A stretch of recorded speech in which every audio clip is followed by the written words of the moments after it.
සංනිවේදනය හා මාධ්‍ය අධ්‍යයනය තමතයි ගනිකාවපු ඇය පොසිටු වෙලා ත්‍රිය දෝස සහගතව සිය චරිත ලක්ෂණවල මොන වගේ ස්ත්‍රියක් වෙන්න ඕනද? පුතාලා අපිට මාධ්‍ය විචාරය පාඩම තුළ කතා කරන්න දෙන මාතෘකාවක් තමයි විචාර ප්‍රවේශ. තව දන්නවද විචාර ප්‍රවේශවලදී විචාර ප්‍රවේශ ගොඩාක් තියෙනවා. ඒ අතර මාධ්‍ය විචාර දෘෂ්ටිවාදය යටතේ කතා කරන මාතෘකාවක් තමයි ස්ත්‍රීවාදී විචාරය කියන්නේ. අපි කතා කරන්න හදන්නේ මේ පාඩම් එකකේ තුලින්මදී ස්ත්‍රීවාදී විචාරය කියන්නේ මොකක්ද කියලා. පුතාලා මාධ්‍ය නිර්මාණය කරද්දී ස්ත්‍රීන්ගෙන් ඉතින් තොරව නිර්මාණය කරන්න බැරි තරම් ඕනම නිර්මාණයක ස්ත්‍රී චාරිත්‍ර සිදුවීම් අන්තර්ගත වෙනවනේ. එතකොට ඔය කිසිදු මාධ්‍ය නිර්මාණය කළ ස්ත්‍රී චරිත නැතුව නිර්මාණය කරන්න බෑනේ. අනිවාර්යයෙන්ම කොහෙන් හරි ස්ත්‍රියක සම්බන්ධතාවයක් තියෙනවනේ. ඒ තියෙන ස්ත්‍රී සම්බන්ධතාවය තුළ නිර්මාණයෙහි ඉන්න ස්ත්‍රිය මොන වගේ ස්ත්‍රියක් වෙන්න ඕනද? අතරකොට ඉන්න ස්ත්‍රිය සාමාන්‍ය ලෝකයේ ස්ත්‍රියට ගැලපෙන්න අවශ්‍යයි. දැමුතේ ස්ත්‍රිය දෝෂ සහගතව ඒ කියන්නේ ස්ත්‍රිය පිළිබඳව වැරදි චිත්‍රණයක් නිර්මාණය තුළ කරලා තියෙනවද කියන එක විචාරකයා තමන්ගේ විචාරය තුළින් බලනවා. නිර්මාණකරුට අයිතියක් නැහැ ලිංගික මෙවලමක් බවට පත් කරන්න, වෙළඳ මෙවලමක් බවට පත් කරන්න අයිතියක් නැහැ. නිර්මාණය තුළ කාන්තාව නිරූපණය වෙනවා නම් එහි සිටින කාන්තාවකුදේ ඔයා මම අපි අත්තකින මේ ලෝකයේ සිටින සැබෑ ලෝකයේ කාන්තාව විය යුතුයි. පුතාලා දැන් ඔන්න මම ඔබට කිව්වා ස්ත්‍රීවාදී විචාරය කියන්නේ මාධ්‍ය නිර්මාණය තුළ ඉන්න ස්ත්‍රිය සැබෑ ලෝකයේ ස්ත්‍රියගේ ස්වරූපයට අනුගතද නැත්නම් විකෘතියක් ලෙස ඉදිරිපත් වෙනවද කියලා බලන එක. ගොඩක් වෙලාවට පුතේ පිරිමින්නේ නිර්මාණ කරන්නේ කාන්තාව නිර්මාණය කරනව නැත්තේ නෑ. ඉතින් ඔය පිරිමි නිර්මාණය කරද්දී තමන්ට දැනෙන දෘෂ්ටි කෝණ තමයි ඒවයි ඇතුළත් කරන්නේ. ඉතින් එතකොට කාන්තාව ලිංගික මෙවලම් ලෙස වෙළඳ මෙවලම් ලෙස ඉස්මතු කරන්න දෙන හැකියාව වැඩි. ඒක එහෙම නෙමෙයි. තව එකක් කාන්තාවක් ඒකාකෘතිකරණයක් ලෙස ඉදිරිපත් කරනවා නම් ඒකත් වැරදි. ඒ කියන්නේ එකම රටාවකින් ඉදිරිපත් කරනවා. ඒ කාන්තාවක් තුළ තියෙන්නේ විවිධත්වයෙන් යුතු ලක්ෂණනේ. කාන්තාවගේ වෙලාවකට මවක්, බිරිඳක්, සොහොයුරියක්. කාන්තාව සතුපුතේ චරිත ලක්ෂණ ස්වභාවයන් එකිනෙකට වෙනස්. මාධ්‍ය නිර්මාණය තුළ ඉන්න කාන්තාව ඒ සියලු චරිත ලක්ෂණ වල එකතුවක් වෙන්න ඕනේ. ඒකාකෘතිකරණයක් කියන්නේ එකම විදිහේ කාන්තාවක්. ඒවල දකින්න සමහර ටෙලිග්‍රාම් වල උදේ ඉන්න ගෑනු අය සමහර ලාරුදේ දුෂ්ට නම් දුෂ්ටයි, අහිංසක නම් අහිංසකයි. එහෙම වෙන්නේ නෑ පුතේ. කාන්තාවක් ගාව සියලු චරිත ලක්ෂණ තියෙනවා. මව, බිරිඳ, සොහොයුරිය, පෙම්වතිය, වෙලාවකට ලද බොළඳයි, වෙලාවකට පෞරුෂයෙන් යුක්තයි, වෙලාවකට කේන්ති ගන්න කෙනෙක්, වෙලාවකට අඬන කෙනෙක්, වෙලාවකට ඉවසන කෙනෙක්, වෙලාවකට ඉවසන් නැති කෙනෙක්. මේ ඔක්කොම පැකේජ් එකක් විදියට කාන්තාව ගාව තියෙනවා. නිර්මාණකරුවෝ බලනවා මේ නිර්මාණය තුළ ඉන්න ගෑනු කෙනා තුළ අර සමස්ත පැකේජ් එකම තියෙනවද? විචාරකයා බලනවා මේ නිර්මාණකරුවා ඉදිරිපත් කරන කාන්තාව තුළ සමස්ත පැකේජ් එකම තියෙනවද නැත්නම් විකෘතියක්ද? දෙමළේ ලංකාවේ නිර්මාණය වෙච්ච චිත්‍රපට අතර සුලන් කිරිල්ලි කියලා චිත්‍රපටයක් ඉනෝකා සත්‍යාංගනි නිර්මාණය කළා. ඒකේ ඉනෝ රතී කියලා චරිතයක්. ඇත්තටම අපිට බලන්න පුළුවන් රතී කියන චරිතය තුළ සැබෑම කාන්තා නිරූපණයක් වෙලාද කියලා. ඒකේ අර ලද බොළඳ, සුමට, පෞරුෂය, පරිත්‍යාගශීලී බව, ආවේගශීලී බව, ඒ සියලු දේවල් මේ ගැහැණු කෙනා තුළ තියෙනවා මේ නිර්මාණය තුළ තියෙනවද? නිර්මාණය තුළ ලිංගික මෙවලම් ලෙස, වෙළඳ මෙවලම් ලෙස ඉස්මතු කරලා තියෙනවද? බලන්නකෝ. එහෙම අර්ථ දක්වන එක විමසන එක තමයි පුතේ ස්ත්‍රීවාදී විචාරය කියන්නේ. දරුවනේ ප්‍රතියගේ චිත්‍රපට කතාව තියෙන සුලන් කිරිල්ලි චිත්‍රපටයේ චිත්‍රපටය පටන් ගන්න ලැබ් එකකට රෙකෝඩ් එකක් ගන්න සිදුවීමකින්. ඒකේ තියෙනවා පොසිටිව් වෙලා කියලා ඇය ගැබ් ගෙන කියලා.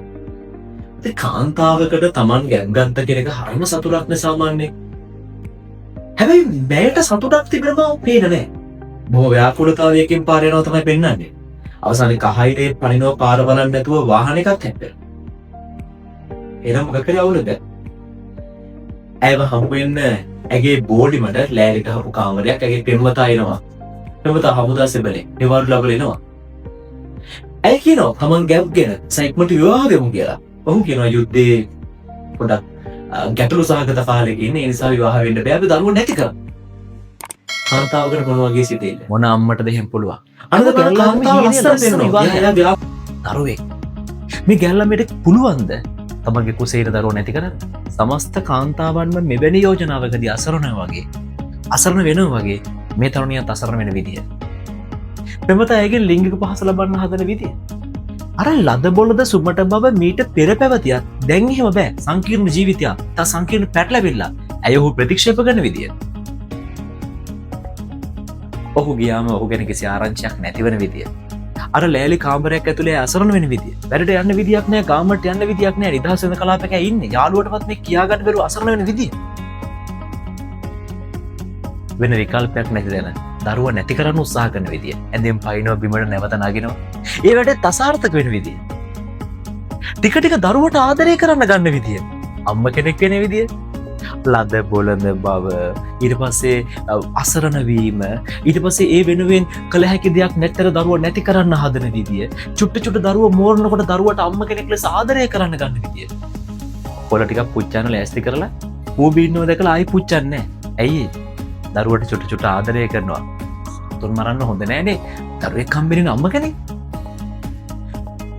තමන්ගේ පෙම්වතාගේ නිවස හොයන් යන විදිය. ඔහු විවාහකෙක්, ඔහුට තමන්ටත් වඩා ගැබ මෝරපු බිරිඳක් ඉන්න බව දකින විදිය. කිසිවක් නොකිය තමන්ගේ මහත්තයා හා ඒ කාන්තාවගේ මහත්තය සිටින්නේ එක මහමුදා කඳුරේ. මට කිව්වයි ගිහිල්ල බලලෙන්නේ කියලා විස්තර කියලා ඉතාමත්ම පරිත්‍යාගශීලී විදියට ඒ කිසිවක් හෙළි නොකර එතනින් යන විදිය. ඒ පවුල විනාශ නොකර. අවසානයේ තමන් විසින් මේ සියල්ල දරාගෙන නිදහස් වෙළඳ කලාපේම ඇය විසින් දරුව ප්‍රසූත කරන විදිය. මේ චිත්‍රපටය තුළ තියෙනවා ගොඩක් දේවල් පුතේ. ඒ තමයි ලද බොළඳ පෞරුෂය ඉවසීම මේ සියල්ලගේ කාන්තා පැකේජ් එකක්. නිර්මාණයක් තුළ ඉන්න ස්ත්‍රිය මෙන්න මේ වගේ වෙන්න ඕනේ. එකම විදිහ වෙන්න බෑ. එකම චරිත ලක්ෂණ එකම හැඩතලවලින් යුක්ත වෙන්න බෑ. විවිධාංගීකරණය වෙන්න වෙනවා. ලිංගික මෙවලම් වෙළඳ මෙවලම් ලෙස ඉස්මතු කරන්න බෑ. විචාරකයා කියන්නේ පුතේ ගුණදොස් විමසන කෙනෙක්. ඔහු ගුණදොස් විමසද්දී බලනවා නිර්මාණය තුළ සිටින කාන්තාව සැබෑ නිරූපණයක්ද කියලා. සැබෑ නිරූපණයක්ද කියලා. දැන් ගංගූබායි කියලා චිත්‍රපටයක පුතේ ඉන්දියාවේ ඇය ඇවිල්ලා ගණිකාවක්. නිලියක් වෙන්න හීනමවපු ගෑනු ළමේ තමන්ගේ පෙම්වතා විසින් ගෙනහිල්ලා ගණිකා නිවාසයකට විකුණනවා. හැම ගෑල්ලන්ෙක්ම හීන දකිනවා නිලියක් වෙන්න ඔය වගේ දේවල්. ඉතින් මෙයාගේ තේම හීනයක්. ලද බොළඳ බව. පෙම්වතා ඇය විකුණාම මොන කෙල්ලද කැමති වෙන්නේ ගණිකාවක් වෙන්න පළමු අවස්ථාවේදීම ජීවිතේ. ඇය එක ප්‍රතික්ෂේප කරන විදිය.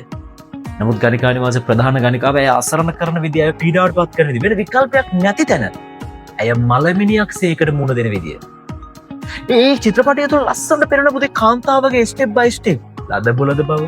ඒ විතරක් නෙමේ ඇය සතුව පවතින අර වෙන කරන්නම දෙයක් නැත්තර ඒට යොමු වෙන විදිය. කාලෙත් එක්ක ඇයේ චරිතෙට සූදානම් වෙලා නිකම්ම අනුගත වෙන විදිහ. ඒ වගේම තමයි ඇයටත් ඒ ගණිකා නිවාසයේදී අහම්බෙන් ආපු රෙදි මහන තරුණයෙක් හා සමග ප්‍රේම සම්බන්ධතාවයක් ඇති වෙන ආකාරය. චුට්ට චුට්ටේ ප්‍රේම සම්බන්ධතාවයට ඇය ලෝභ වෙන විදිය, ආදරය කරන විදිය. කොටින්ම කියනවා නම් ගණිකාවකු ඇය සමස්ත පිරිමින් අතර ඔහුට ආදරය කරන්න ගන්න විදිය. ඒක මාරයි පුතේ. ඒ චිත්‍රපට එක තැනක තියෙනවා පෙම්වතා හා ඒ ගෑනු ළමයා ආදරය කරමින් ඉන්න අවස්ථාවක බිත්තියක තියෙන නළුවෙක්ගේ ෆොටෝ එකක් ඒ කෙල්ල පෙම්වතාට නොපෙනෙන්න අනිත් පැත්ත හරවනවා. ඒ කියන්නේ මම ගණිකාවක් තමයි. නමුත් අදින් පස්සේ මගේ හදවතේ ඉන්නේ ඔබ. ගැහණු කෙනෙකුට බැරිද එහෙම වෙන්න? එවැනි පෞරුෂයක් නැද්ද? තියෙනවා. ලස්සන නිර්මාණකරුවෝ මේ ගොඩනගනවා. අවසානයේ ගණිකාවන්ගේ විමුක්තිය වෙනුවෙන් ගණිකාවන්ගේ ළමයි ඉස්කෝලේ යවන ගණිකා නිවාසවල හැදෙන වැටෙන ගෑනු ළමයි විවාහ කරලා දෙන්න.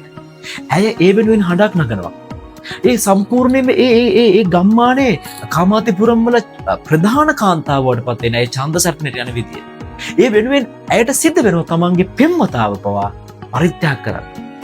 තමන්ගේ ගණිකා නිවාසයේ හැදුණු කාන්තාවකගේ දරුවෙක් තමන්ගේ පෙම්වතාට විවාහ යෝජනාවක් කරනවා. පෙම්වතා ප්‍රතික්ෂේප කරද්දී ඇය කියනවා මේක අනිවාර්යයෙන් කරන්න කියලා. ඇයි? ඇය කියනවා කවදා හරි දවසක කාමාතිපුරම් වලට මංගල පෙරහැරක් මම ගේනවා. ඒ පොරොන්දු ඉටු කරන්න ඇය එහෙම කරන්නේ. එකෙන් කියන්නේ ඇයගේ පරිත්‍යාගය කවුරු වෙනුවෙන්ද? සමස්ත කාන්තාවන් වෙනුවෙන් ඇය පරිත්‍යාග කරනවා තමන්ගේ පෙම්වතා. විවාහ මංගල උත්සවයට ඇය යන විදිය, ඇගේ මානසික ව්‍යාකූලතාවය ඒ චිත්‍රපටය තුල ලස්සනට පේනවා. hina වෙලා ඉන්න හැදුවත් ඈත හදව පවතින ව්‍යාකූලතාවය. මේ ගංගූබායි චිත්‍රපටයේ තියෙන්නේ සමස්ත කාන්තාවගේ දුක, සතුට, පෞරුෂය, කඳුළු, වේදනාව, දරා ගැනීම, ප්‍රතික්ෂේප කිරීම, වෛරය, ක්‍රෝධය මේ ඔක්කොගේම එකතුවක්. නිර්මාණකරුවෙක් තමන්ගේ නිර්මාණය තුළ කාන්තාව නිරූපණය කරන්නේ මොන වගේද කියලා විමසල බලන එක තමයි ශ්‍රීවාදී විචාර.